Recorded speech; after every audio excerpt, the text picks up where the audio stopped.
या व्हिडिओमध्ये दिलेली माहिती सत्य व बरोबर आहे, क्रॉस चेक करू शकता. नमस्कार, मी ॲडव्होकेट माधव, कायदा व्हिजन मध्ये आपले मनपूर्वक स्वागत. मित्रांनो, कल्पना करा तुमच्या व्हॉट्सअपवर अचानक एक पीडीएफ येते, त्याच्यावर कोर्टाचं नाव असतं, केस नंबर असतो आणि लिहिलेलं असतं की तुम्हाला न्यायालयात हजर राहण्याचं समन्स देण्यात येत आहे. आता सामान्य माणूस घाबरणार नाही का? आता मग लोक लगेच विचार करतील की हे खरं आहे का? व्हॉट्सअपवर समन्स येऊ शकतं का?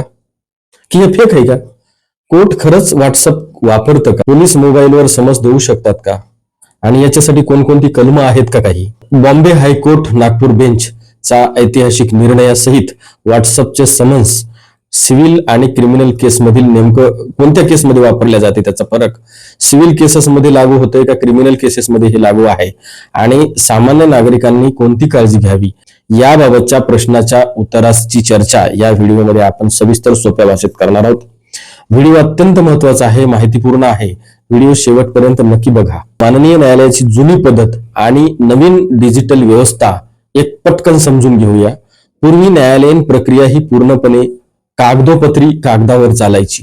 त्याच्यात न्यायालयाचे कर्मचारी, बेलीफ, पोलीस कर्मचारी, पोस्टमॅन हे घरी येऊन समन्स द्यायचे.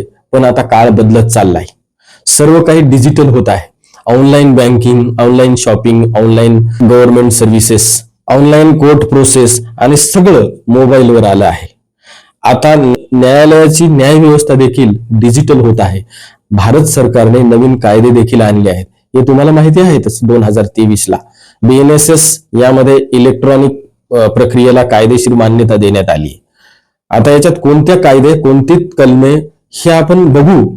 तत्पूर्वी honourable Bombay high court Nagpur bench न्यायमूर्ती जस्टिस उर्मिला जोशी फाळके या न्यायमूर्तींनी दिलेला हा निर्णय आहे. State of Maharashtra versus Satish Ramteke, criminal application number 222/2026.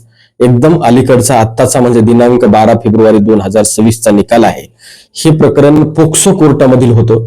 साक्षीदारांना mobile आणि इलेक्ट्रॉनिकच्या माध्यमातून पुढील तारखेची माहिती देण्यात आली होती.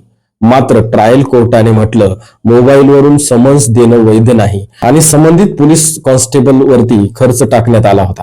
सरकारी वकिलांनी सांगितलं की सुरुवातीला समन्स नियमित पद्धतीने दिलंय आणि साक्षीदारांना तारखेची माहिती आधीच मिळालेली आहे. मोबाईलवर फक्त तारीख आणि तारखेची माहिती देण्यात आली होती. त्याच्यामुळे इलेक्ट्रॉनिक सेवा बेकायदेशीर नाही. सुरुवातीला समन्स नोटीस रेग्युलर पद्धतीने पाठवली असेल आणि समन्स पाठवलेला व्यक्ती माननीय न्यायालयात हजर होण्यास अडथळा आणत असेल, टाळाटाळ करत असेल, अशा वेळी माननीय न्यायालयाच्या परवानगीने व्हॉट्सअप किंवा ईमेलद्वारे समन्स नोटीस पाठवता येते, ते न्यायालयाच्या परवानगीने. त्याच्यासाठी महत्वाचं एखादं सेक्शन आहे का? BNSS विशेषतः सेक्शन 64 पासून ते 70 उपकलम 3 या कलमानुसार इलेक्ट्रॉनिक माध्यमात पाठवलेले सर्व समन्स विधी समन्स मानले जातील, असं BNSS चे हे कलम. म्हणजेच काय तर व्हॉट्सअप आणि ईमेल मोबाईल कम्युनिकेशन इलेक्ट्रॉनिक मोड हे आता कायदेशीर दृष्ट्या वैध ठरू शकतात. मित्रहो, हा खूप मोठा बदल आहे. आता BNSS कलम 530 समजून घेऊया. या कलमानुसार trial, inquiry, proceedings, summons, warrant, witness, examination हे सर्व इलेक्ट्रॉनिक माध्यमातून होऊ शकतात.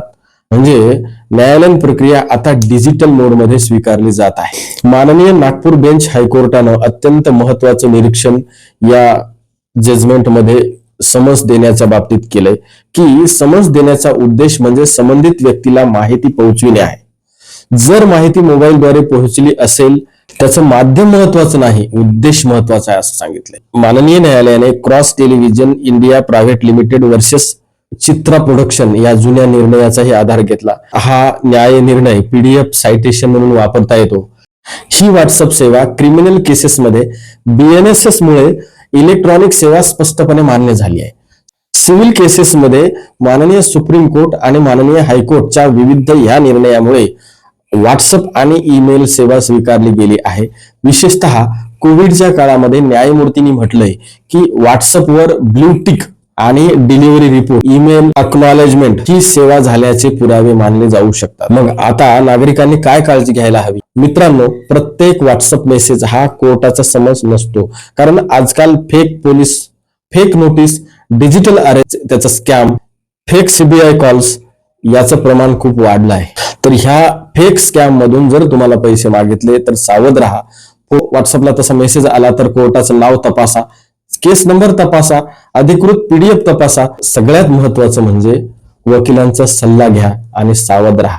मित्रांनो, हा जो निर्णय मी सांगितलाय माननीय न्यायालयाचा, तो भारतीय न्याय व्यवस्थेतील डिजिटल बदलाचं एक उदाहरण आहे.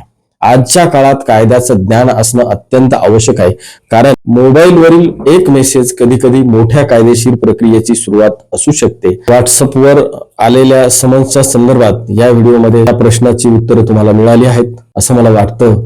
धन्यवाद.